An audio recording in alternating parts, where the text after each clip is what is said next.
Salut zusammen, da sind wir mit unserem Jubiläums-Podcast. 10 Folgen, 10 Mal über Games reden, 10 Mal zusammen News durchgehen und die coolsten Sachen zusammenstellen für euch. Das ist die 10. Folge vom brack.ch Gaming News Podcast. Steffi, wunderschönen guten Abend. Schön bist du da, schön hast du es geschafft und schön sind wir technisch am Start. Danke vielmals. Also erstens mal, ich könnte mehr als nur zusammen über Gaming reden. Ich könnte von morgen bis am Abend und auch in der Nacht während dem Schlafen über Gaming reden. Und zweitens, holy shit, Mann, du hast mir gerade voll so Chills gegeben. Leute, die Chills. Also mir ist gerade kalt der Rücken abgelaufen. Üble Podcast-Stimme, Mann. Seriously. Aber das war natürlich intended gewesen. Das ist schon klar. Natürlich, ja, ich weiss genau, wie ich dir Chills drücke. Okay, lassen wir das. Ja, please.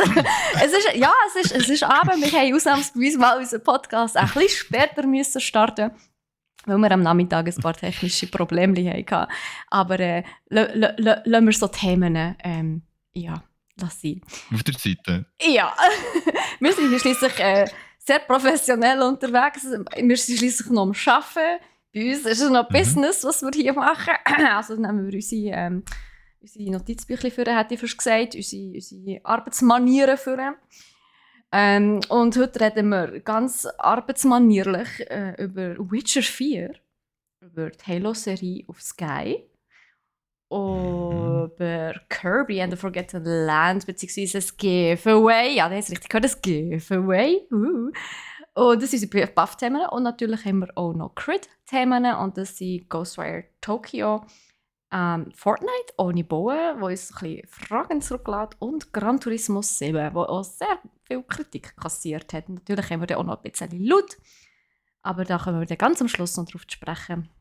Und ja, dann würde ich sagen, 10 Episoden. Let's go. Let's do it. Und starten wir mit dem ersten Witcher 4, Mann. Yes. Also, ich muss ja wirklich sagen, jetzt ist doch erst gerade auf Netflix Season 2 gekommen von The Witcher. Und irgendwie, ich habe das ja aber mega gesuchtet. Ich habe ja in irgendeiner Episode habe ich schon mal darüber geredet, wie ich das mega geil gefunden habe, die zweite Season. Im Vergleich zur ersten, die ich super langweilig gefunden habe irgendwie. Aber die zweite war wirklich fantastisch gewesen. Und jetzt kommen sie einfach, CD Projekt Red mit dem The Witcher 4. Also es hat mir schon ein bisschen, es hat mich schon ein bisschen hypen, muss ich schon sagen. Andererseits, wenn ich an Hype und CD Projekt Red denke, kommt mir Cyberpunk in Sinn, das ist vielleicht nicht so gut. Weißt du, was ich meine? Sie haben ja bis jetzt nicht wirklich viel. Also in den letzten 2 Jahren, sagen wir es mal so, haben sie jetzt nicht wahnsinnig viel. Nicht viel richtig gemacht und gemein, aber sie haben viel Scheiße bauen, sagen wir es so. Ja, natürlich. Obwohl ich zur Verteidigung vom Cyberpunk auch noch muss sagen, nach dem letzten Update ist es im Fall playable. Also ich habe es auch schon gehört, es ist wirklich mittlerweile besser, als viele dem Spiel so die Credits geben, aber also es ist trotzdem irgendwie, für mich ist es done. Also ich bin completely done mit dem Game irgendwie, ich weiß auch nicht warum. Es lustet mich so nicht mehr, das anzulängen. Weil ich habe ich habe wirklich nur 1 Stunde gespielt. Ich bin richtig aufgefangen. Also es hat mich schon genervt nach 1 Stunde, weißt du, musst du dir das mal vorstellen. Aber um das soll es jetzt nicht gehen, so um Witcher 4 gehen. Und Witcher 3 habe ich ja auch gespielt, aber nicht fertig. Ich habe ja letztes Mal schon nach der Netflix-Serie gesagt, so, ich habe so Lust, jetzt wieder ein Witcher 3 zu spielen. Das haben wir beide gesagt, Ja. glaube ich. Kannst du dich noch erinnern? Ja, man hat den Reiz so ein bisschen. Es ist so, anders als bei Cuphead hat wirklich das wieder, geschafft, dass man Bock hat, das Spiel zu spielen. Ich muss aber auch ganz ehrlich sagen, ich persönlich jetzt, ich hätte niemals Zeit, neben Elden Ring noch Witcher zu spielen. Ja, gut, du spielst einfach nonstop Elden Ring. That's why. Genau. Oh, wow. Ja gut, aber was wissen wir über Witcher 4? Also wir wissen über Witcher 4, dass es, also der Teaser, den sie uns gezeigt haben, auch, also das ist ja nicht in dem Sinne ein Teaser, mit dem kannst du ja praktisch nichts anfangen.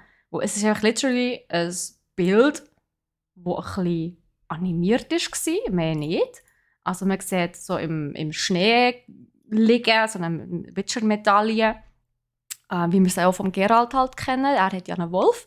Was wir hier aber Mhm. sehen, ist sehr eindeutig Luchs. Also am Anfang ist noch spekuliert worden, ob es vielleicht eine Katze ist, aber es ist definitiv ein Luchs. Und es ist aber auch so, dass es gar keine... Also es gibt ja so Schulen. Alle Witchers gehören so Schulen an. Und, So Hexenschule, ja, oder? genau, so Hexenschulen, genau.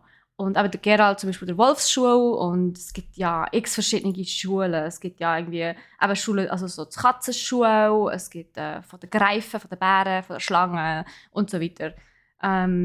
Und aber alle die Schulen haben ja also die Medaillons, die Symbole, wo sie verdreht. Also eben, die Wolfsschule hat Wolfmedaillon, das hat der Geralt hatte. Und das ist jetzt eben ein Luchs. Aber es gibt keine Luchsschule. Also nicht eine offizielle Luchsschule, wie es, also so, dass es in den Büchern wird stehen oder in den Games wird stattfinden. Das ist aus einer Fanfiction. Und also ich frage mich ein bisschen, haben sie sich effektiv dort inspirieren, wo die Fanfiction so hure geil ist? Oder sind sie wie selber drauf gekommen, wo sie gefunden haben, so ja, es gibt ja die Schule, also es gibt ja die Katzenschule. Und keine Ahnung, ein Luchs gehört ja der Gattung der Katzen an und das ist irgendwie naheliegend oder so. I don't know, warum haben sie nicht den Jaguar genommen? Gut, der Jaguar und Schnee ist vielleicht ein bisschen kritisch, aber ja, es lässt auch sehr viele Fragen offen, beziehungsweise es gibt sehr viele Fragen. Und was natürlich auch so ja, naheliegend ist, wo man sich gerade sofort fragt, ist, geht das Spiel um Ciri? Spielen wir Ciri, so wie wir im Witcher 3 den Geralt gespielt haben? Kann es sein, dass Witcher 4 ein Nachfolger ist und wir Ciri spielen? Beziehungsweise, also ja, andererseits nicht, beziehungsweise andererseits, es ist ja eine neue Saga. Es steht ja wirklich fett eigentlich, also ja, so fett auch nicht, aber unter The Witcher steht «A new saga begins». Also es wird eine komplette neue Geschichte geben in diesem Game. Sorry, Steffi. Ist voll okay. Ich bin wirklich müde. Ich bin auch ein bisschen verwirrt, weil ich bin schon sehr lang wach. Es ist voll okay. Okay. Weil lang wach und viel Kaffee ist eher suboptimal. Aber ich weiss genau, was du meinst. Du bist wie so ein Gumpi-Pauli. Ja, ich fühle mich auch gerade so. Und ein Flummi, so eine ui. Also, ich glaube, du hast völlig. Also, ich weiss, ich habe nicht gewusst, dass es aus einer Fanfiction aus ist, aber ich habe schon von dir eigentlich gehört, dass es nicht vom Buch herkommt. Ich hätte es dir jetzt nicht können sagen. Ich habe zwar die Bücher alle gelesen, hörbüchermäßig, Nice. und habe mich eigentlich, wie soll ich sagen, habe mich eigentlich nicht an eine Luchsschuh erinnert. Von dem her kann es gut sein, dass die wirklich Fanfiction. Es gibt Ja, es wirklich nicht. genau. Es ist wirklich aus einer Fanfiction. Sehr eine bekannte Fanfiction tatsächlich. Aber es wär's ist nicht, also bestätigt. fändest du es nicht cool, weißt du, was ich meine? Also ich meine, fändest du es doch nicht auch cool mit einer weiblichen Hauptcharakter Ciri, das Witcher-Game spielen? Natürlich, ich feiere finde... Ciri hure, Mann. Mhm, Die ist schon cool. Also ich würde sofort das Spiel spielen, wenn ich Ciri kann spielen. Also gut, und das ist halt die Frage, wird es Ciri sein? Weil andererseits bei Witcher 3 gibt es 36 verschiedene Enden. Hast du das gewusst? Tatsächlich nicht. Krass, wirklich, Ja, okay. es gibt 36 verschiedene Varianten, wie Witcher 3 zu Ende kann gehen. Und der eine oder andere involviert sicher auch Ciri und wie es mit ihr weitergeht. Aber wir wissen es nicht. Wir wissen nicht, wie es mit ihr weitergeht. Oder? Und irgendwie, wenn man jetzt annimmt, man würde Ciri, also eine Geschichte vor Ciri spielen, dann müsste sie ja wahrscheinlich nach der Witcher 3 Saga, sage ich jetzt mal, spielen. Und der ist wie das Ende schon definiert von Witcher 3, weißt? Also es würde wie das Ende vorgreifen von Witcher 3. Also es würde wie fix definieren, dass es wie das eine Ende nur gibt, statt die 36 verschiedenen. Also das Krass, ist das, was ja. vielleicht ein bisschen dagegen spricht, dass man Ciri wird spielen. Und vor allem auch, es steht ja auch eine neue Saga. Also ich weiss jetzt nicht, ich finde jetzt, Ciri wäre nicht so eine neue Saga, weil die ist ja so mit dem Geralt verschwoben. Ja. Ihre Geschichten hängen so enorm zusammen, dass ich das ein bisschen weird fand. Und ich meine, heutzutage, wo so viele Games auf individuelles Charakterdesign Wert legen, könnte es natürlich auch sein, dass wir unsere eigenen Witcher zusammenbauen könnten. Das wäre irgendwie auch noch geil. Und dann kannst du stell dir Ja, vor, oh mein Gott, Nico, stell dir vor, du kannst selber die Witcher zusammenbauen. Du kannst selber raussuchen, in welche Schuhe du willst. Aber das würde okay, ja. das würde wieder irgendwie dagegen sprechen, warum wir das Luchs-Medaillon sehen. Aber es wäre hure sick. Weil jede Witcher-Schuh steht ja so ein bisschen für etwas anderes. Ja, voll. Also ich sehe den Ansatz, finde ich eigentlich auch noch interessant. Also ich meine, so könntest du es natürlich extrem ausflechten und ausbauen und viel grösser machen. Aber ich würde sagen, wir sind gespannt. Ich meine, CD Projekt Red hat bewiesen, dass sie Witcher können. Ich meine, Oh das ja. 3, das 3 ist ich habe mal irgendetwas gesagt, das ist das beste Game von den letzten 25 Jahren gewesen. Das war noch vor Elden Ring gewesen. Aber es ist, Also sagen wir es es so, ist, es ist eines von den mit Abstand besten ja, Games. Ja. Es ist fantastisch. Es hat genau. auch natürlich sehr viel, wie sagt man, es hat sehr viel Wegweiser, wie sagt man, parat gelegt. So irgendwie. Du weißt, was ich meine. Ja, ich weiss, was du meinst. Ja, halt. Es hat viel Richtige definiert. Ja, Es hat genau, viel. das meine ich. Es hat viel. Ich weiss, welches Wort du suchst und ich Ja, finde es gerade auch nicht. eben, gell. Aber es hat wahnsinnig viel Einfluss gehabt auf irgendwie einen weiteren Spielverlauf, sage ich jetzt mal, beziehungsweise auf die weitere Game-Industrie, wie das Games entwickelt worden sind. Und das finde ich noch recht spannend, wo eben Witcher 3 ist ein fantastisches, sehr ein abgerundetes Game vor allem auch gewesen. Auch wenn ich es nicht Ja, fertig und, gespielt habe, und aber es kommt dann mal ich noch. glaube, was wir ja schon mal gesagt haben, einfach unglaublich gut umgesetzt, für das die Originalstory aus einem Buch kommt. Also weißt Voll. das musst du dann auch, eben, da sind wir jetzt so gespannt, wie das Hogwarts Legacy macht. Aber das ist ein anderes Thema. Ja. Aber Aber auf ja, jeden Fall ultra interessant. Ja, und vielleicht eben noch schnell zu CD Projekt Red. Also sie haben ja kein Release-Datum angegeben. Also man sieht ja wirklich einfach das Medaillon im Schnee. Also that's it, mehr sieht man ja nicht. Und sie haben ja für Witcher 3 haben sie 4 Jahre gehabt, um das zu entwickeln. Und also es kann sehr gut sein, dass sie mindestens noch mal 4 Jahre haben jetzt für Witcher 4. Also wir wissen halt nicht, wie viel Material das sie schon haben.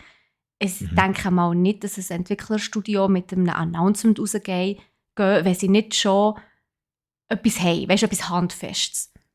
Das kann ich mir fast nicht vorstellen. Also ich denke, so 3 Jahre wird es sicher noch gehen. Also ich habe das Gefühl, das wird vielleicht so im 25 rauskommen. Also ich denke, so 1 Jahr Production haben sie jetzt schon gehabt. Dann, jetzt müssen sie noch mal 3 Jahre anhängen, vielleicht noch ein bisschen länger. Es ist Ende 2025. Von dem her, vielleicht mit dem Schnee kommt es vielleicht auf die Winterzeit raus, vielleicht auf Weihnachten, I don't know. Vielleicht, aber schon mal etwas zum hyped bleiben. Ja, und vor allem, wenn ich es richtig gehört habe, haben sie wirklich, glaube ich, auch versprochen, dass sie keine Crunch-Zeiten haben wollen. Also, das haben sie ja bei Cyberpunk gehabt, und das hat ja wirklich auch viele negative Wellen geschlagen. Und wenn ich es richtig gehört habe, haben sie das jetzt versprochen, dass sie wirklich keine Crunch-Zeiten werden haben. Und das wäre natürlich sehr gut. Ja, wo Crunch-Zeit ist echt nicht schön für den Entwickler. Das ist toll. Ja. Aber ja, ich bin sehr gespannt, vor allem auch, wie es aussieht. Wo es wird ja, sie arbeiten ja mit Epic Games zusammen. Und sie arbeiten ja sie haben ja jetzt Unreal Engine 5, nehmen sie den als Basis. Das ist natürlich geil. Genau, sie verabschieden sich von der hausgemachten Red Engine und gehen auf die neue Unreal Engine, was auch schon wieder, also das musst du zuerst mal machen, ich meine, das ist auch noch ein cooler Schritt von ihnen, also sie tun wie eingestehen, okay, wir gehen von unserer Engine weg und nehmen die neue Unreal Engine, weil sie halt auch einfach besser funktioniert. Ja. Das finde ich eigentlich noch ein cooler Step, das ist so ein bisschen über eigenen Schatten springen auch, weißt du, so ein bisschen wie öffentlich machen. Und ein bisschen eingestehen, ja. Eben genau. Genau. Ein bisschen eingestehen, dass es cool auch anders gibt, was vielleicht besser ist, als es, was man selber hat. Und, aber genau, das ist ja auch etwas gewesen, sorry. Alles gut. ist ja auch etwas gewesen, wo viele Fans vor allem Angst hatten, dass es nachher Epic Store only, also exklusiv ist für Epic Games. Und das wird nicht der Fall sein. Also es wird nicht exklusiv auf dem Epic Game Store, Launcher, Dingsbums, Launcher. Ihr wisst, was ich meine. Ja. Von dem her. Aber da sind wir auch froh, das wäre absolut. sonst ein bisschen, ja. Ja, das wäre weird, tatsächlich, ja. Und gleich, andererseits denke ich mir so, Also Witcher ist ja ein PC-Spiel, also auf der Konsole hat es das, glaube ich, nicht gegeben, wenn ich es recht im Kopf habe. Außer auf der Switch ist es glaube ich, rausgekommen. True, Oder ist true. es auf der Konsole? Ich Ja. weiß es gar nicht. Aber auf jeden Ähm, Fall von PC-Gamer ist es egal, eigentlich, ja, in welchem Launcher das Game startet. Hauptsache man kann es spielen, oder? Also, ich weiß nicht, liege ich da falsch? definitiv. Nein, also es kommt ein bisschen darauf an, wie soll ich sagen, ähm, es gibt halt gewisse Launcher, die man nicht so gerne hat. Also ich Mhm. kann ganz ehrlich sagen, zum Beispiel Origin und was gehört noch dazu zu meinen Hearts-Launcher? Ja, ich glaube schon eigentlich Origin bin ich eigentlich gar kein Fan davon, weil Origin immer Probleme gemacht, es updatet Stimmt. irgendwie immer dann, wenn man nicht will, dass es updatet. Es funktioniert nicht richtig. Ich bin auch nicht ein grosser Fan vom Blizzard Client, eigentlich vom Da habe ich Battle.net, sowieso aber der, deinstalliert im letzten Sommer, also von dem her. genau. Aber der funktioniert auch, wenn man ihn braucht. Wie soll ich sagen, man hat im Moment eigentlich auch extrem viel zu viele Launchers und ich bin, ich bin grundsätzlich froh, wenn es auf Steam ist. Steam ist mein Lieblingslauncher eigentlich und meine Ja. Lieblingsplattform. Epic macht es auch recht gut. Also Mhm. wenn jetzt das auf Steam und Epic rauskommt, bin ich schon zufrieden. Mehr braucht es für Voll. mich eigentlich nicht. Hey, aber noch schnell wegen, also nochmal zurück zu der Siri. Sorry, Mhm. das ist einfach etwas, was mir irgendwie im Kopf aufgeploppt ist. Schon heute Nachmittag, beziehungsweise als ich die News gelesen habe, oder eben die Vermutung, dass man Siri könnte spielen als Hauptfigur, könnte sein, also kann das sein, oder bin das nur ich, dass es in letzter Zeit wahnsinnig viele AAA-Titel gibt mit Frauen in der Hauptfigur. Nein, das ist definitiv so. Es ist Gell? einfach ja, es ist einfach ein Game, ein Game. Es ist einfach Nein, ein wirklich, Thema, das ich wow! nicht ein Thema, das ich nicht gerade angesprochen habe, wo ich gefunden habe, ja, vielleicht meine das nur ich und nachher, weißt du, komme ich irgendwie auf, keine Ahnung, stoße ich auf, weiß doch auch nicht, auf komische Kritik, Ja, wo ich ich weiss, das was du erwähnt meinst. habe. Mhm. Und darum bin ich froh, dass du es jetzt erwähnst, aber ja, ich bin auf jeden Fall auch der Meinung, dass in letzter Zeit sehr viel rauskommt mit weiblichen Charakteren in der Vor allem eben Hauptrolle. AAA-Titel, ja. Also klar, es Genau. hat wahrscheinlich immer noch mehr mit Männern in der Hauptfigur, aber gleich, es ist Wahnsinn, wie das angezogen hat. Jetzt eben auch mit Horizon Forbidden West natürlich der zweite Teil. Und mit Forsaken heisst es, glaube ich, wo jetzt der rauskommt demnächst. Mhm. Ja, Genau, das ist ja Forsaken. auch, ja, das ist auch eine Frau. Genau. So viel Was kann man ist mir jetzt noch? gar nicht mehr sagen. Control ist schon eine Weile her, aber schon eine Frau gewesen, in der Hauptfigur.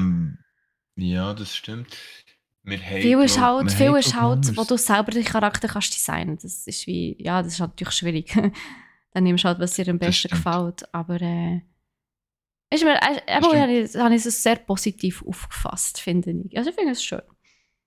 Ja, also auch sonst wärst so wichtige Personen oder wichtige Figuren in Games werden immer mehr Frauen. Mhm. Zum Beispiel bei Elden Ring ist der Final Boss oder der Final Hidden Boss ist schon eine Frau, also von der, wo du ja auch bei der Special Edition die Statue bekommst. Okay. Ähm, ist schon ein weiblicher Charakter. Also es ist echt schön, wie sich das mittlerweile immer mehr etabliert. Wie gesagt, also vielleicht liegen wir da auch falsch oder ein bisschen falsch, weil ich meine, es hat immer weibliche Charaktere gegeben Das stimmt, in weil der vielleicht ist es noch nie so Game-Branche. aufgefallen. Man Genau, denkt nur genau. an Matt Lara Croft. Aber genau, mir kommt Also, auch gerade Lara Croft in den ja. Sinn. Oder Samus. Samus ist ja Ja, das genau, das ist Geilste schon eine gewesen. Frau, ja, voll. Dass es einfach eine Frau ist. So. Das habe ich lang nicht gecheckt. Und nachher, als sie mal den Helm abnimmt, habe ich so gedacht, oh wow, Sie hat das ja ist ein lange blonde Haare. richtiger Boss-Move. Ja, das ist ein richtiger Boss-Move. Wirklich richtig geil. Okay. Ähm, Ich weiß nicht, oder also mit vielleicht könnt Serien. ihr uns ja, die zuhören, jetzt irgendwie mal auch bei uns im Discord schreiben, was ihr davon haltet, was ihr meint. Also entweder ist es einfach auffällig, weil es jetzt ein bisschen mehr sind, oder es ist wirklich Mhm. extrem viel mehr und darum fällt es jetzt halt auf. I don't know. Also schreibt uns gerne auch eure Meinung noch in Discord. Das würde mich mega interessieren. Mir auch, auf jeden Fall, ja. Mhm. Kommt doch ins Discord schnell und schreibt eure Meinung rein, dann können wir nächstes Mal vielleicht auch noch schnell ein bisschen darüber Ja, voll. diskutieren. Das wäre ultra cool. Mhm. Ja, Steffi, Ja, weißt weißt du, was du, wir keine haben Frau in der Hauptrolle hat? nein, ja, der bessere gehabt. Ja, alles gut. Was hast du Nein, besser gehabt? Okay, erzähl mir. Erzähl mir. nein, ich wollte sagen, wir sind ja froh, dass es nicht, du hast vorher gesagt, das könnte ein Exklusivtitel für Epic werden. Ja. Und wir sind ja froh, dass es kein Exklusivtitel für Epic werden, was aber ein exklusiv Ah. Xbox-Titel ist und Aha. immer war, ist welches Game? Halo. Halo. Und zwar das von allen schön gefeierte Halo! und Ah, nein, das ist falsches Lied. genau und absolut geliebte Halo bekommt jetzt eine TV-Serie. Und zwar hat Paramount sich Recht gesichert an Halo und an dieser Serie, dass sie das dürfen produzieren. Ich habe mir den Trailer angeschaut und ich muss ganz ehrlich sagen, es sieht grundsätzlich gut aus. Ja. Das grosse Problem, das ich hatte und was so in den Top-Comments steht, ist, warum nehmt ihr als Soundtrack hinten dran In the Air Tonight von Phil Collins in einer ganz komischen Coverversion. Er hat wirklich ganz komische Coverversion, Steffi, du musst Oh, das dir anhören. wow, okay. Ich habe es Und zwar schon nicht gelesen, also ich habe es geschaut, schon den Trailer, aber das ist mir gar nicht musst, aufgefallen. musst du mal hören. Und warum nicht die epische Halo-Musik, die Halo immer hat? Haben sie Immer die im Lizenz nicht bekommen für die Startmenü, Musik, oder immer was? Kampagne, ich weiß Das es wäre nicht, doch aber komisch, es ist also... so schade. Es ist so schade. Also ich habe mich richtig aufgeregt, weil Halo hat so geile Musik. Also es ist wirklich, du hast aber können im Menü hängen und die Musik hören und Aha, dazu einfach einen Kaffee Vibe schlürfen und genießen. und Weißt du, Vibe. viben. Wup. Genau. Und, Nice. und sie haben es einfach nicht geschafft. Und das ist wirklich so in den Top-Comments so, why didn't they take the Halo-Soundtrack und so. Ja, Ich weiß Frage nicht, über was das Problem Frage. ist. Ich weiß es nicht, aber was auf jeden Fall klar ist, ist scheinbar seit dem 24. März, das heisst seit 4 Tagen, läuft es schon auf Sky Entertainment. Ist Oh. also für alle Sky-Abonnenten schon verfügbar und alle, die Sky haben, können jetzt schon Halo schauen. Und ja, also schon mal Glückwunsch an alle die Sky haben. Ich kann es nicht. Ich Ich finde es habe mich tatsächlich nicht mehr find, reingesneakt. schon. Ja. Oh Das Gott. heisst, ich Ja, werde es gut. sicher auch schauen, so schnell wie möglich. Jetzt am Wochenende bin ich nicht dazu gekommen, ich musste Bridgerton schauen.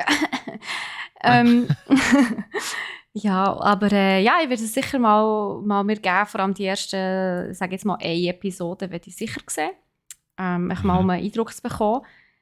Halo ist, muss ich zugeben, ein Game, das mich wirklich null kratzt. Also, das ist, ah ja, cool, Halo, yeah. Coole Cosplays aber auf den Messen, das muss man nicht lassen. Aber sonst ist es wirklich so, yet another shooter, weißt du, was ich meine? Hätte dich Und nicht interessiert bis jetzt? null, Okay. null. Ich bin halt auch kein Shooter-Fan, das wisst ihr ja vielleicht mittlerweile. Aber, True. aber Halo ist für mich einfach, ja, schon wieder der nächste Shooter. Schon wieder so ein Charakter, wo keine Ahnung, halt in seiner Rüstung daherkommt, wo keine Persönlichkeit hat, weißt. Für mich hat Halo, der Master Chief, einfach keine Persönlichkeit. Aber das ist das, was ich mir erhoffe in der Serie. Dass man eben genau das erfährt. Wie kommt es, dass er zum Master Chief geworden ist? Das möchte ich gerne hören und doch sehen. Nicht Origins. Ja, Origins. das wollte ich sehen in dieser Serie. Und dann ist sie sicher auch catchy und cool. Aber vorher, ja, ich gehe mir auch mit nicht sehr hohen Erwartungen an die Serie an, halt aus persönlichen Gründen, ich bin dort ein bisschen biased, aber ja, also, es wird sicher so ein Action-Popcorn-Kino, sage ich jetzt einmal. Also wir werden sicher auf dem Sofa chillen und irgendetwas snacken dazu. Also, ja. Aber du mich auf jeden Fall informieren, wie das Zeug wie es ist, weil es interessiert mich dann schon noch, Absolut. ob es dich catcht oder nicht. Auf jeden Fall, eben, seit dem 24. könnt ihr es schauen. Es sieht von mir aus nicht ultra Hammer aus. Also, am Anfang hat es einfach ausgesehen, also ganz ehrlich, der Anfang von Trailer hat in meinen Augen einfach ausgesehen wie irgendein weiterer Kriegsfilm in Land XY. Weißt du, was ich meine? Aber, das ist halt so... aber eben, ich meine, wir Too haben soon. Trailer auch schon... Too soon. Genau. Ja, ist ja wahr. Wir haben Trailer auch schon triggert oder nicht triggert und nachher ist das hinten dran viel schlechter gewesen oder auch viel besser, hat beides schon gegeben. Ich bin auf jeden Fall gespannt, was rauskommt und wie vor allem wie die Serie ist. Steffi, da musst du mir dann Bescheid geben. Aber ja, sobald ich sie geschaut habe, werde ich sicher auch darüber reden, ja. Auf jeden Fall. Genau.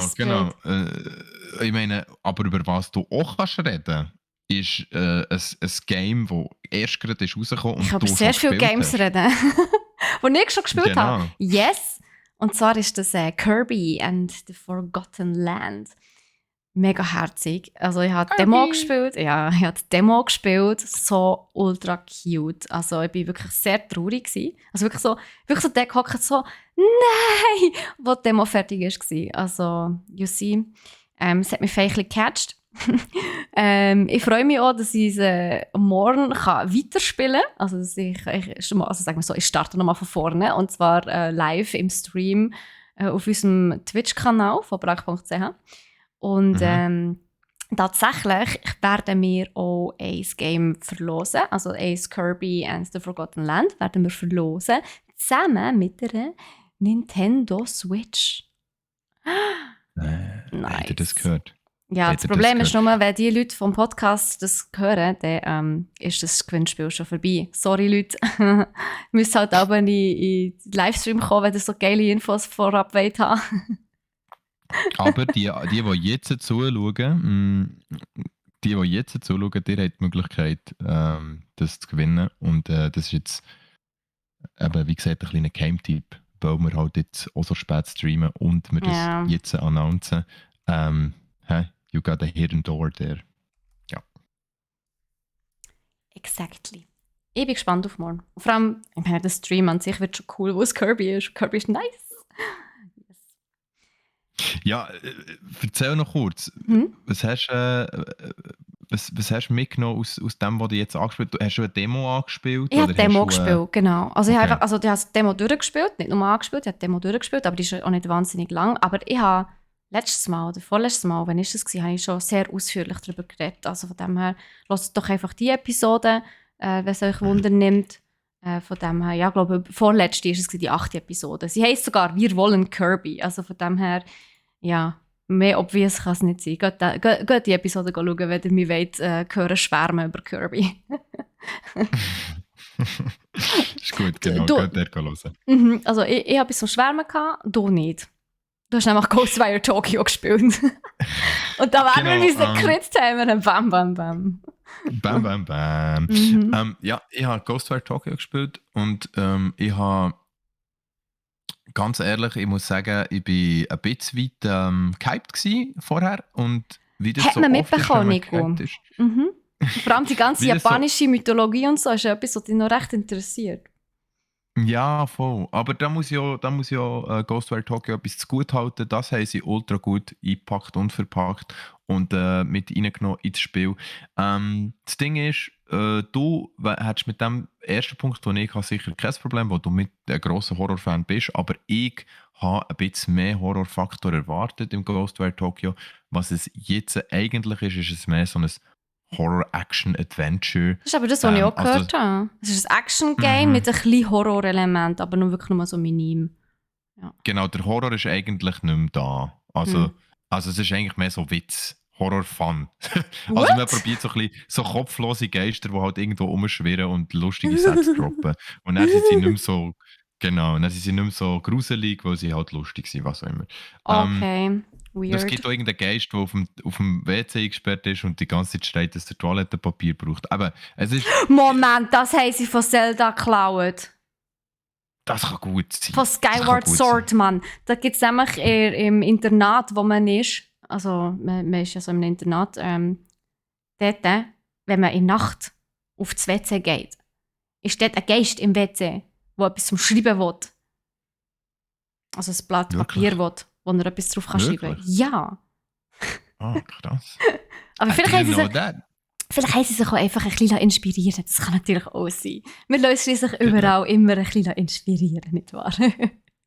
Erstens das und zweitens sind es beides japanische Entwickler und Ja, gut, japanische fair Games von dem enough. her. Vielleicht Okay. ist das in der japanischen Geschichte, sage ich jetzt mal, irgendwie so etwas, so ein Geist, was es so gibt, so eine Saga oder so. Kann das sein? Oder Müssen es wir ist mal. einfach ein Joke. Es Oder ist einfach ein das. Joke Ja. im Japanischen, wo sie es hure lustig finden, wenn jemand auf dem WC hockt und irgendetwas will von jemandem aussen dran. Ich weiß es nicht. Der japanische Maybe. Humor ist sehr speziell. Das ist ja so. Auf jeden Fall Ghostwire Tokyo. Ich werde hier noch schnell sagen, dass es grundsätzlich ultra schön gemacht ist. Also das ganze Tokio haben sie also so gut wie noch nie in einem Game nachempfunden. Sie haben es wirklich sehr, sehr schön verpackt in das ganze Geister- und mystische Szenario. Es ist eigentlich, du läufst durch die Straßen, die verregneten Straßen von Tokio, meistens ist es Nacht und du hast Geister an jedem Ecke. Und dort kommen wir eigentlich auch schon zum Problem, wo du hast nicht nur Geister an jedem Ecke, sondern auch ganz, ganz viele so kleine Mikro-Quests, die du musst machen musst. Und du musst die halt wie machen, weil es gehört halt zum Game. Und dann hast du irgendwie 39 verschiedene Seelen, die du musst einsammeln auf in ein Papier rein. Also du tust wirklich so wie ein Origami vorhaben und die Geister fließen dann in dein Origami-Papier rein und du musst es dann in der Telefonzelle abgeben. Frag nicht, Okay. Steffi, es ist so. Nein, ist gut, ich frage Auf nicht. jeden Fall, auf jeden Fall sind es viele so kleine Quests, die man muss erledigen muss. Und wer das feiert, ich kann mir gut vorstellen, dass es Leute gibt, die das sehr feiern. Für die ist Ghostwire Tokyo ein super Spiel, aber jetzt für mich persönlich, ich finde, wenn du so viel, ultra viele Quests hast und ja, hier noch, und weißt so Side-Missionen, wo du echt so denkst, ja, hätte ich mir jetzt so können sparen, weil es eigentlich nur Grind ist, ähm, das löscht mir dann ein bisschen ab. Und das finde ich ein bisschen schade. Was ich auch sehr schade finde, ist, das Kampfsystem sieht zwar nice aus, mit diesen Handzeichen und dies, das, so Naruto-Style, aber es ist eigentlich grundsätzlich sehr, sehr einfach aufgebaut. Das heisst, 2, 3 Knöpfe und du machst die Handzeichen, du machst dann aber halt auch fast immer die gleichen Handzeichen. Also du hast einmal den Schild, einmal hast du den Luftangriff, einmal hast du den Feuerangriff, einmal hast du den Erdangriff und das wäre es dann auch schon. Also du Hm. findest dann später irgendwie noch 2, 3 andere Waffen, einen Bogen findest du noch oder so, aber es ist nicht irgendwie, es ist jetzt nicht eine riesige Loot-Fiesta, was Waffen betrifft, überhaupt nicht. Es ist, ja, es weicht halt von einem ganz normalen Shooter oder Zombie-Shooter, so wie zum Beispiel Resident Evil, halt nicht wirklich ab, weil du halt auch wie schießen, einfach halt mit der Hang. Also dumm Okay. ist tönt. Aber was scheinbar cool umgesetzt ist worden beim Kampfsystem ist das DualSense-Controller von neuen PS5 ultra gut reagieren auf die Handzeichen und die Angriffe. Das spürt man hure gut und das geht auch so wie ein Widerstand, wenn man die Energie kanalisiert. Das ist scheinbar recht cool. Aber ja, eben, wie gesagt, also allgemein auch die Reviews, die ich jetzt gehört habe, die Leute finden, es ist ein schönes Game, es macht Spaß zum Spielen, aber bis zu einem gewissen Punkt. Nachher ist es nur noch Grind. Und wenn man sich, wie soll ich sagen, wenn man die Story vorher hat, ist es ein gutes Game, aber wenn man alles andere anschaut, finden sie es nicht worth the money. Und Oh, das kann okay, ich nur wow. unterschreiben. Also es ist wirklich ein bisschen schade. Es ist grundsätzlich wirklich ein bisschen schade. Ja, also Ja. dann von eher erst kaufen, wenn es mal irgendwie Aktion ist, wenn es einem Wunder nimmt oder mal einen Stream oder Let's Play oder so zuschauen. Was ich noch gehört habe, ich weiß nicht, vielleicht kannst du das bestätigen, Nico, ist, Mhm. dass Shibuya, also Tokio, das Stadtviertel, wo du dich drin befindest, aber es ist zwar wahnsinnig schön nachgebaut, sehr realistisch anscheinend, Mhm. aber du kannst nie irgendwie rein oder mit der Umwelt interagieren. Und das ist das, was ich auch so ein Ja. bisschen als Negativpunkt mitbekommen habe, dass es recht schade ist, dass du wirklich keine Möglichkeit hast. Ist genau so. Ja, also es ist wie, als wäre das. Schau, für mich wirkt es so ein bisschen so, als hätten sie es einbauen, aber es hat wie nicht mehr gelangt zeitlich vor dem Mhm. Release. Weißt du, so, es ist etwas, was sie einfach haben ausgespart. Und ja, das ist halt ultra schade. Also ich meine, dann nimmst du dir lieber noch ein bisschen mehr Zeit und sagst halt, wie zum Beispiel jetzt das Game von Suicide Squad, Kill the Justice League, die Mhm. haben auch gerade verschoben auf 2023, weil sie einfach gesagt haben, wir müssen nochmal hinter die Bücher. Also wir werden es nicht releasen. Und Ja, das aber ist halt besser, das, so als wie dass ich du es es so eben rausbringst. mitbekommen habe von Ghostwire Tokyo, ist effektiv das. Also es ist so ein Spiel, das ist wie zu 80% fertig. Aber also kennst du das Pareto-Prinzip? So 80% Ja, von der ja, ja. Arbeit sind 80-20, ja, ja. 20% von der Arbeitszeit. Und die letzten 20% für die Arbeit, die sie halt perfekt macht, kostet halt 80% der Zeit. Und ich glaube, wenn sie einfach 10% mehr Arbeit reingesteckt hätten, das hat halt das Doppelte an Zeit bedeutet. Also beziehungsweise nochmal das, was sie schon gemacht haben. Und vielleicht ist es das nicht der Wert gewesen. Das kann natürlich gut sein. Aber in meinen Augen hat es, als ich das, so ein bisschen mehr informiert habe über das Game und auch letzten Freitag mitbekommen habe in verschiedenen Videos, ist es wirklich gewesen, also in meinen Augen hat das Game noch wahnsinnig viel Potenzial, das nicht ausgeschöpft worden ist. Aber hey, vielleicht gibt es mal ein DLC. You never know. Ich weiß es wirklich auch nicht. Aber ich muss ganz ehrlich sagen, es ist mir auch mittlerweile ein bisschen gleich, weil es hat mir wieder gezeigt, dass der Hype auf ein Game halt manchmal so viel in dir auslöst, dass du das gehst kaufen, nachher spielst du es und nachher merkst du, wie die Hype halt nicht... Da wären wir wieder beim Dings, beim Fortnite, ja, zu dem Thema kommen wir auch noch, beim Cyberpunk-Phänomen. Ich nenne das mittlerweile nur noch Cyberpunk-Phänomen. Der Hype im Vorfeld und dann bist du total enttäuscht vom Game, wenn es effektiv gelauncht wird. Das ist für mich das Cyberpunk-Phänomen. Ich habe das für mich so benannt. Es gibt noch ein anderes Phänomen. Es gibt noch das Battlefield 2042 Phänomen. Das ist, du weißt eigentlich schon, dass das Spiel auch scheiße wird, aber du kaufst es gleich. Ja, GG. Selber die Schuld. Hey, nein. Genau. Was nicht musst kaufen, ist Fortnite. Nice. Das ist gratis. Yes, es ist kostenlos. Aber Fortnite ist ja für... Also es ist ja ein Ding, wie sagt man, ein Battle Royale. Also du kannst rein, also ins Game, du droppst irgendwo ab vom Flugzeug, landest irgendwo auf deiner Insel mit 99 anderen. Und dann musst du der Letzte sein, der noch lebt.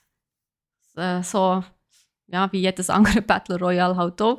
Nur ist bei Fortnite ja anders, dass du dort noch hast können bauen oder beziehungsweise hast müssen bauen. Und es ist so... Das Bauen hat wahnsinnig viele immer auch daran gehindert, das Spiel zu spielen, weil sie einfach gemerkt haben, ich bin zwar ein guter Shooter, also Aiming kein Problem, aber ich kann nicht so gut bauen. Und beziehungsweise die anderen, die gut bauen können, die mauern sich einfach sofort ein und ich habe keine Chance gegen die. Und jetzt haben sie es anscheinend mal irgendwie ausprobiert, dass sie das Bauen, das Feature rausgenommen haben aus dem Game. Also nicht aus der Competitive Spielweise, aber aus dem normalen Game, sage ich jetzt mal. Ich weiß es nicht so genau, Entschuldigung. So gefährliches Halbwissen. Aber auf jeden Fall haben sie das Bauen irgendwie rausgenommen. Und ich finde das weird, wo für mich ist Fortnite das Game gewesen, in dem man gebaut hat. Also so das Hobby-Architekten-Game irgendwie. Und ja, ist doch wahr. Hobby-Architekt. Ja! Das ist schlimmer als Sims, Mann. Seriously, hast du das mal gesehen? Die bauen richtige Häuser. Ja, ich weiß. Und wir haben bei uns auch einen, der sehr, sehr gerne Fortnite spielt. Das ist der Onur, der fährt auch gleich an Gaming streamen. Der streamt sicher auch das ein oder andere Mal noch Fortnite. Und jetzt haben wir gefunden, wir fragen jetzt ihn mal, was er davon hält. Und er hat geschrieben, warte, ich lese noch kurz vor. Also, mein Fazit zu Fortnite. Ich mache jetzt den Aargauer Dialekt nicht nachher, sorry. Ich kann das nicht. Nein. Bitte. Ich spiele ja schon sehr lange Fortnite. Nein, ich kann es nicht. Ich spiele ja schon sehr lange Fortnite und ich weiss, dass viele das Game verabscheuen. Aber was jeder muss zugeben, sie machen etwas richtig. Und ja, da muss ich natürlich schon mal zustimmen. Fortnite macht definitiv, beziehungsweise Epic Games macht definitiv sehr viel richtig mit Fortnite. Ob das mit dem Bauen der richtige Schritt war, das werden wir dann noch erfahren. Es ist ja anscheinend nur vorübergehend. Aber ja, weiter im Zitat. Sonst wäre es nicht eines der beliebtesten Games seit Jahren. Jetzt haben sie einen riesen Move gemacht und die Funktion rausgenommen, die Fortnite ausmacht, und zwar zu bauen. Was mir aufgefallen ist, dass viele Leute, die aufgehört haben, Fortnite zu gamen, wieder zurück sind gekommen. Und zwar genau wegen dem, weil man nicht mehr bauen kann. Es kommt nur noch auf den Skill an, vom Schiessen, also auf das Aiming, wo man sicher einfacher lernen kann, als zu bauen. Ich finde es mega cool und muss sagen, ich habe viel mehr Wins geholt und will immer noch kein Baumeister, also obwohl ich immer noch kein Baumeister bin in Fortnite.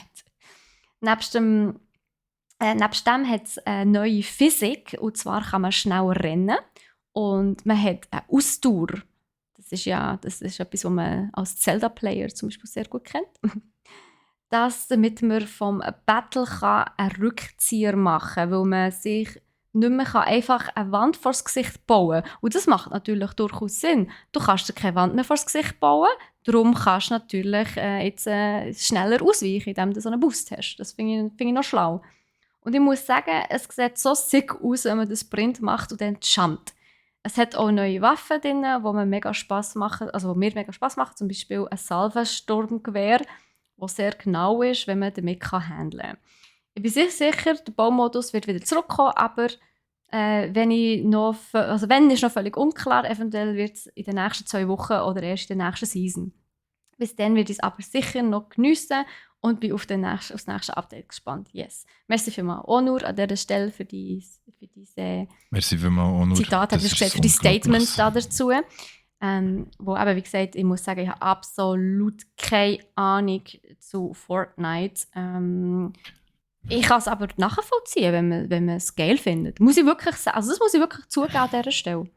Hast du es jemals gespielt, Nico? Ja, ich habe natürlich, weil ich bin so jemand, der eigentlich jedem Game eine Chance gibt, weil ich finde, man kann von mir aus so Candy Crush haten, aber ich wollte es einfach mal gespielt haben und sagen, dass ich es nicht gerne spiele. Ich habe natürlich auch Fortnite probiert, wo es ein Free-to-Play ist. Ist für mich klar gewesen, okay, es kostet mich ja nichts, also kann ich es ausprobieren. Ich bin aber tatsächlich am Modus mit dem Bauen nachher gescheitert. Also mir hat eigentlich das Spielprinzip noch lustig gedacht. Ich habe nachher gefunden, hey, das mit dem Bauen verwirrt mich krass und das muss man sich das wie aneignen und noch schauen, wie man das am besten macht. Und ja, ich muss natürlich nachher sagen, dass die Community, also je mehr ich die Community lernen kennen von Fortnite, habe ich gemerkt, dass dass das doch weniger so meine Leute sind und vielleicht auch weniger jetzt die Leute, die ich finde, sind, wie soll ich sagen, angenehm zum mit ihnen spielen. Und es hat sicher auch damit zu tun gehabt, dass das Grundalter von den Leuten, die ich gesehen Fortnite spielen, bei etwa 9 bis 14 Ich würde sagen, sag's nicht. Sag's nicht, Nico. Ich meine, das sind einfach die Leute sind zu jung für mich. Es ist natürlich nichts gegen irgendjemanden, der jetzt so jung ist und zuschaut, sondern wir würden uns einfach wie nicht verstehen. Wir haben ganz andere Ansichten, oder?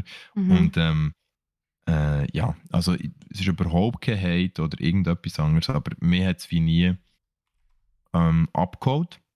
Aber ich kann gut verstehen, dass man es gerne spielt und für ein Free-to-Play ist es ab der Decke gegangen.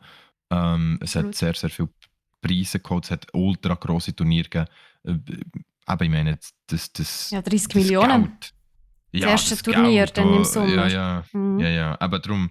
Und ich sage jetzt mal, Zahlen lügen nicht. Also man kann das Game noch so fest haten und sagen, es ist scheiße.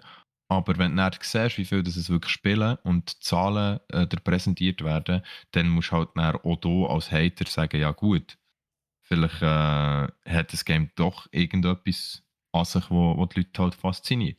Ja, also ich würde mich nicht als Hater bezeichnen, aber also ich kann überhaupt nichts von diesem Spiel abgewinnen. Aber eben, ich muss wirklich sagen, die Abwechslung, die Epic Games in das Game hineinbringt, das ist fantastisch. Also da kannst du noch von einem Service-Game reden, weißt? Ständig Neues, ständig neue Inhalte, ständig neue Story vor allem auch. Weißt? Es ist zwar ein Battle Royale, aber du hast das Gefühl, es hat trotzdem eine Story in diesem Game.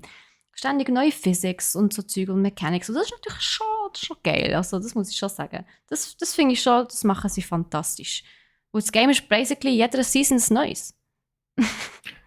Ja, aber das ist, also weißt du, die haben es verstanden, das ist etwas, was Apex so macht. Nicht so krass wie Fortnite jetzt, dass sie wirklich so ultra auf die Spieler eingehen, weil das macht Fortnite wirklich gut. Aber Apex bringt auch fast jede Season viele Anpassungen. Sie bringen ultra viele neue Skins raus, neue Cosmetics. Ja, was meinst du warum? Fortnite hat es vorgemacht, alle anderen müssen nachziehen, weißt du, was ich meine? Ja, genau. Hey, aber apropos Apex, ich muss da schnell etwas einwerfen. Hast du gewusst, dass Apex Legends auf Mobile kommt? Es gibt's schon. Gibt es sogar schon? Apex Legends Mobile, ja, aber... Oh wow. Boah, ich weiß nicht, Steffi, ich möchte nicht drüber, es macht mir keinen Kopf. Also wirklich, ich finde so ein Wieso? Also weißt du warum? Wieso nicht? Und ja, nein, aber oh mein Gott. Ich Ey, meine, ich okay, liebe okay, ich das sehe ist, das ja. Thema Mobile Gaming, du bist da nicht abzahlen. Nein, Ich find nein. es schön, haben wir darüber geredet. Ich würde sagen, wir gehen zum nächsten Thema. In Ja, dem Fall. merci. Danke vielmals. Ja, kein Problem. Ein nächstes Thema, wo auch ein bisschen emotionalen Damage hinterlässt bei vielen Fans, das ist Gran Turismo 7. Emotional Ja, damage. genau. Das ist Gran Turismo 7. Und zwar, warum, Nico? Ja. Etwas, was wir gar Ja, nicht gerne haben. also alle Autofans haben, also alle, die gerne Gran Turismo 7 spielen, haben in den letzten Wochen ziemlich viele Rage-Moments gehabt, auch, weil es ist wirklich so gewesen, dass man, ich glaube, eine ganze Woche lang oder noch länger, nein, das stimmt nicht eine ganze Woche lang, ich glaube, fast einen ganzen Tag oder 2 Tage lang, 48 Stunden, Fast das gleiche hat man Tag, eine nicht Woche, können. Potato, Potato, who cares? Ja, ich möchte einfach damit sagen, dass die Leute sind hässig geworden, weil sie lange nicht haben können spielen, weil Gran Turismo 7 nach dem Release nochmal hat müssen einen Patch auffahren und weil irgendetwas nicht gestimmt hat, irgendwelche Fehler. Dann haben sie das Trab genommen und also haben sie wie gesagt, okay, es ist Wartungsarbeiten, die könnt nicht spielen. Man hat also nicht können gamen, also sogar, es ist eigentlich ein Fehler gewesen im Online-Modus, aber du kannst Gran Turismo 7, wenn du nicht mit dem Online-Server verbunden bist, auch einfach Einzelspieler nicht spielen. Also weißt schon nur das ist so ein Hate-Crime, sind wir ganz ehrlich. Das Mhm. ist wirklich etwas, was ich gar nicht haben kann. Ich meine, du solltest doch ein Spiel immer, aber wirklich immer im Offline-Modus können spielen. Das geht doch Vor allem so einfach nicht. kurz nach Release. Ist ja Genau. wirklich noch nicht Und lang draussen. Und nachher kommt es zurück, oder? Sie schalten es wieder auf. Und was haben sie verändert? Sie haben einfach mal alles, also alle Microtransactions geändert, die haben mehr gekostet und vor allem, was sie gemacht haben, ist, sie haben das Punktesystem angepasst, dass du in den Rennen jetzt viel weniger Punkte kannst farmen, somit viel weniger schnell geile Karren kannst kaufen und darum so viel schneller auf die Microtransactions zugreifst. Das heisst, Geld musst du ausgeben, Das ist hure assi. wenn Vor du allem das willst. Game an sich ist ja auch nicht gerade günstig. Es kostet irgendwie 70 Steine oder so, nicht? Ja, es ist ja eigentlich auch ein ultra nices Game. Also weißt du, wenn du es Ja. anschaust, grafisch, Es es sieht ist mega fucking echt aus. Es ist Eye-Porn. wirklich, ja, Ja, ja, es ist effektiv so. aber weißt du, und nachher versauen sie sich so, weil irgendjemand in dem Oberstübli oder im Chefstübli ultra gierig ist und findet, wir brauchen jetzt noch, wir müssen jetzt da noch mehr Umsatz und Profit und dies, das. Ich könnte am Boden kotzen, Steff, das macht mich hässig. Ohne Scheiß, es ist nicht meine Art von Game, die ich spielen würde, aber es ist die Art von Game Release oder Game Entwicklung und nachher Vermarktung, die mich einfach hässig macht. Warum macht ihr das? Ihr wisst doch ganz genau, dass Gamer Community eine ultra treue Community ist, Mhm. aber auch eine, die nie verzeiht. Was ich Und vor wenn ihr eine, allem noch fast unverzeihlicher finde als das an sich, also das ist ja schon unverzeihlich, aber was ich noch fast schlimmer finde, ist, dass sie es kurz nach dem Release geändert haben. Also sie haben das Game released. Die Game-Kritik war ja fast durchwegs eigentlich sehr gut gewesen. Und ja, Ultra, ja. und eben die verschiedenen Magazine und die ersten Streamer und so, die das haben können spielen und testen und reviewen, sie waren ja Fan von diesem Game, haben es mega cool gefunden, haben zwar schon dann gesagt, ja, es ist eher so, dass man lange muss spielen muss, bis man sich ein teures Auto leisten kann, aber es war irgendwie so in einem okayen Rahmen gewesen. Und wirklich so kurz nachdem alle Reviews so positiv waren, haben sie einfach geändert. Und das ist meiner Meinung nach eine richtige Mode. Also wirklich schlimm. Hey. Das machst du Es ist einfach wie, als nicht. würdest, ja, es ist wie, als würdest du, weißt, einen Limonadenstand aufstellen und allen sagen, hey, wir verkaufen jetzt hier Limonade, ultra fein. Nachher kommen sie an die Stand und sobald sie ein Limonadenglas in der Hand haben, sagst du, es kostet 2,50 mehr, als wir haben angeschrieben. So, hä? Es ist Ja, so, das. es ist so. Oder ich habe Aber jetzt gerade irgendwie gedacht, du gehst in ein Restaurant, bestellst etwas, was mhm. auf der Karte ist und eben irgendwie plötzlich ist es irgendwie, statt dass du Shrimps hast oder so, hast du irgendwie, keine Ahnung, dass die Sashimi-Stängel, ja, die zwar auch gerne, aber sie sind halt extrem viel billiger in der Produktion. Aber es ist halt so das, weißt du? Und dann kostet es auch noch mehr. Es ist so, excuse me? Ja, genau. Du müsst noch drauflegen für eure Sashimi-Stängeli. Aber hey, ja, Ja, Shrimps also, bestellt. so, ja, aber Sashimi-Stängel. Ja, etwa so ist es mir reingekommen. Also wirklich, ich finde es überhaupt nicht in Ordnung, das muss ich echt sagen. Ja. Ich fahre gleich weiter, ich finde es schön, dass wir Queen und King of Metaphor sind. Übrigens, noch schnell, Metascore ist, ich grätsche schnell mit dem Metascore rein. Der Oh ja, mach Metascore das. von Gran Turismo 7 ist bei 87. Also Und der vorher User, oder jetzt? nein, jetzt, aber weißt du, das ist der Metascore. Und dann gibt es ja noch den User Ja, Score. ja. Also das heisst, der Metascore ist der, der quasi allumfänglich, oder? Am Anfang ist gegeben worden. Und jetzt der User Score ist bei 1,7. Ja, Also bitte. von 10. Von 10. Der Score geht auf 10, von 0 bis 10. Und der ist bei 1,7. Oh, Based on wow. 9'500 Ratings. Overwhelming Dislike. Das ist destroying, ey. Das ist wirklich zerstörend. Oh mein Gott. Okay. Darum sage ich, Gamer Community nimmt die Hops, wenn Ja. du so Hops nimmst. Es ist einfach so. Ja, vor allem, ich meine, Spiel- nur noch schnell, ja. also du hast es ja rausgesucht, glaube ich. Wie teuer ist das teuerste Ingame-Auto? Also das teuerste Ingame-Auto ist ohne Witz 116 € müsste man ausgeben, für das teuerste Auto in-game zu kaufen. Und 116 €, ich glaube, der Kurs ist im Moment wirklich 1:1, sind etwa 116 Stutz. Hey, das ist so nee, das kannst du nicht bringen, Mann. Das ist, also sorry. Für ein Also das Auto. ist wirklich... Es Weißt du, wie ist, ich meine? also sorry, aber das ist ja schon fast, ich weiß nicht, also haben sie es nicht Es mit tönt schon mehr nach NFTs Ubisoft, verwechselt oder? oder so? Nein, das mit NFTs verwechselt. Ja, vielleicht. Oh Oh Mann. je. Oh Mann. Also Ja, ja, Gran Turismo. hoffen wir in Sie dem Fall, müssen, ja. dass sie nochmal über die Bücher gehen. Also sie müssen ja, aber das ist ja Sie wirklich, müssen. das ist gar nicht Sie schön. müssen. Ja. Sie müssen. Also, ja, hier noch, also, hier habe ich noch einen coolen Comment vom einen auf der Metacritic-Seite.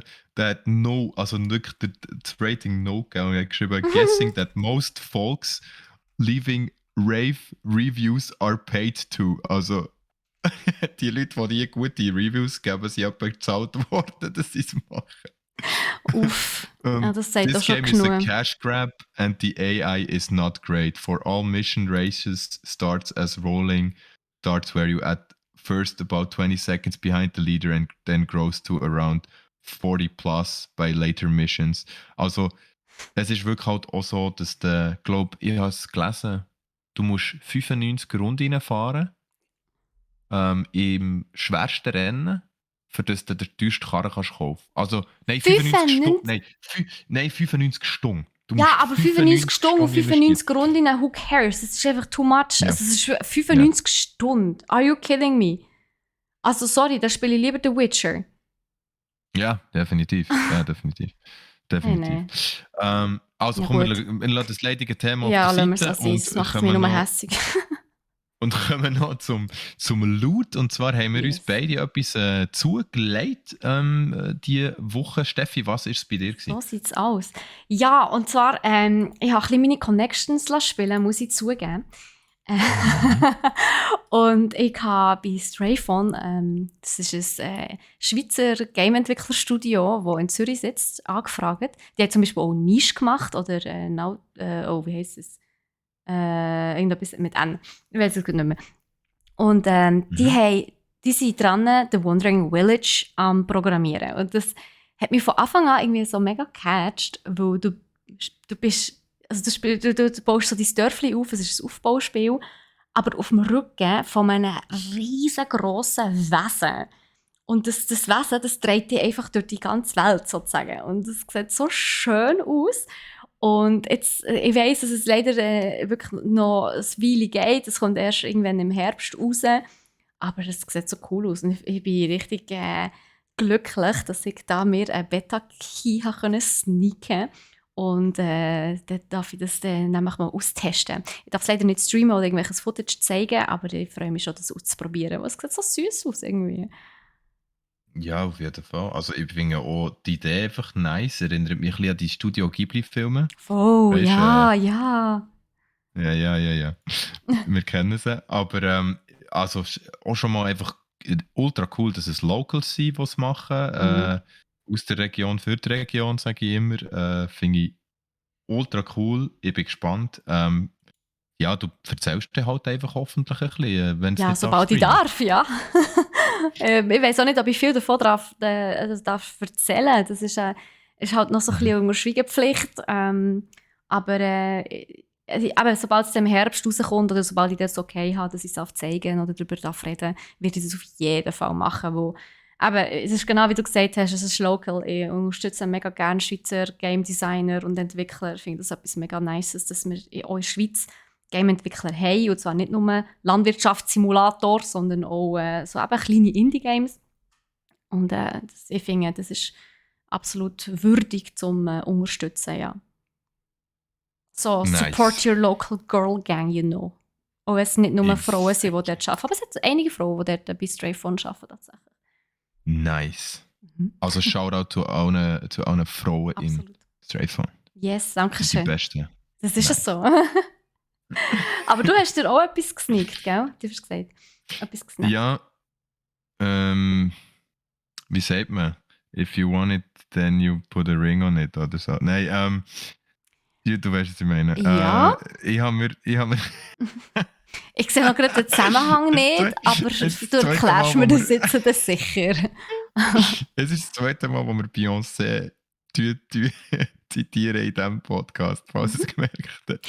Auf Sie jeden ist halt Fall, eine Legende, also von dem her. genau. Also erzähl, Ähm, wo willst du einen Ring ich habe drum mir tun? Also grundsätzlich ist das Spiel selber eigentlich ein Ring, weil man eigentlich immer einen Ring von Karten als Auswahl hat, wo man darf auswählen darf. Das Game heißt Ring of Pain und ich bin wieder Ring mal of Pain. durch unseren gut alten Kollegen Maximilian Knabe à la Hand of Blood zu diesem Game gekommen. Du bist so ein Und richtiger es, kleiner Hand-of-Blood-Fanboy, weißt du das? ja, also das ist es so. Also ich meine, ich gebe das so offen zu. Ich gebe das so offen zu. Ähm, Cute. auf jeden Fall, was sehr, sehr nice ist, ich habe auch mal ein anderes Game gespielt, das ähnlich ist, und zwar Slay the Spire. Das war zuerst mal ein Game, das in die Richtung ist gegangen, und es geht dort eigentlich immer darum, du machst verschiedene Runs. Du fährst an mit einem Run und du kannst eigentlich anhand von den Choices, die du machst, kannst du dir dein Inventar zusammenstellen und die Weg gehen, wo du möchtest. Hast aber natürlich nur verschiedene Choices offen, wo du eine davon musst auswählen musst. Du Mhm. hast Monster, die dich angreifen und du kannst an ihnen vorbei sneaken, je nachdem, wie gut das deine Sneak-Taktik ist. Also du hast wirklich so eine Prozentanzahl von Schleichen, die du kannst haben. Wenn du gut kannst schleichen, kannst du fast an allem vorbeischleichen und musst nicht fighten. Wenn du aber dann auch gleich mal musst fighten, dann musst du halt schauen, dass du genug stark bist, dass du das Monster kannst besiegen. Wenn das Monster dich besiegt, ist der Run fertig. Dann musst du neu anfangen. Also richtig Roguelike. Es ist wirklich ein Roguelike, wo du fährst wieder mit No an. Das heisst, du kannst nicht irgendwelche Items behalten oder so. Was du kannst machen, ist, du kannst neue Karten zu deiner Collection hinzufügen, je besser das die Run ist. Du hast natürlich nachher auch Bossfights, du hast eben ganz, ganz ultra geile Items, die du dir kannst zusammenstellen kannst. Du hast verschiedene Wege, wo du kannst gehen. Du kannst auf Angriff gehen, du kannst auf Verteidigung gehen, du kannst auf Schleichen gehen, du kannst auf Geschwindigkeit gehen. Und Es hat das Ganze, pinkige Plüsch-Koala-Pantoffeln. Die finde yes, ich sehr fancy. es ist ultra cool, es nimmt sich auch nicht so ernst. Also es hat ein bisschen Horror-Aspekt drin, aber wenn man es zwei, drei Mal gespielt hat, findet man es mehr lustig als etwas anderes.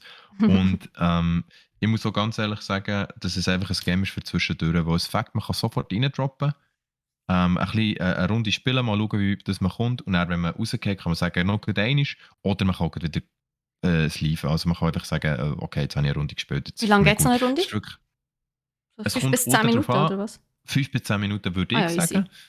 Ja. Wenn du halt weit kommst, bist du auch schon eine halbe Stunde dran, aber ich meine, ich bin bis jetzt immer etwa, keine Ahnung, 7., 8. Runde rausgefallen, weil die Monster dann einfach zu stark werden. Oder? Ah, okay. Aber Hey, es ist cool, es ist ultra cool. Ring of Pain, Empfehlung von mir, probiert es aus. Kostet auch nur 20 Stutz, glaube ich. Ja. Ist sogar vorletzte Woche sogar Aktion gewesen für nur 10 Stutz. Also, aber auch 20 Stutz finde ich ultra begründet. Also wirklich kann ich dahinter stehen, gutes Preis-Leistungs-Verhältnis. Probiert es aus. Ring of Okay, Pain. nice. Ja, danke vielmals. Dann schauen wir doch mal rein. Also beziehungsweise dir, ich nicht. Ich schaue bei Wandering Village rein. Ja, ich habe es gesehen. Du hast halt auch wahnsinnig gerne Kartenspiel, gell? Bei mir ist das Kartenspiel so ein bisschen, das semi. Aber eben, ich habe ja den Wandering Village, wo ich reinschauen kann. Und ganz viele andere Indie-Games, wo seit ich ja mir das Ukraine-Bundle auf itch.io gekauft habe, bin ich ja 992 Games reicher geworden. Und mein Pile of Shame ist dementsprechend gewachsen. Also es ist crazy. Ich weiß gar nicht, woher mit all diesen Games. Zum Glück sind die nicht physisch, um Himmels Willen. Stell dir So vor. viele Games, Steffi. Ja, Das sind so viele Games. Wie willst du die alle spielen? gar nicht. Ich habe es ehrlich gesagt mal gekauft, weil es für einen guten Zweck war. Das habe ich schon mal mit so einem Bundle gemacht, was auch irgendwie 500 Games drin hatte. Also, ja. Krass. Es sind brutal viele Games drin. Ja, es ist, I don't know. Aber ja, ich habe es gekauft, damit ich sie habe. Was ich jetzt auch habe, ist Feierabend. Finally. Ja, voll. Nein, aber es war sehr cool. Merci vielmals fürs Zuhören, Leute. Ich kürze das Ganze jetzt ein bisschen ab. Folgt uns einfach auf unseren Kanal, lasst uns 5 Sterne da und ich wünsche euch einen ganz schönen Rest, je nachdem, zu welcher Tageszeit ihr den Podcast hört. Und dann hören und sehen wir uns das nächste Mal auf twitch.tv/brak.ch. Tschüss zusammen! Tschüss zusammen.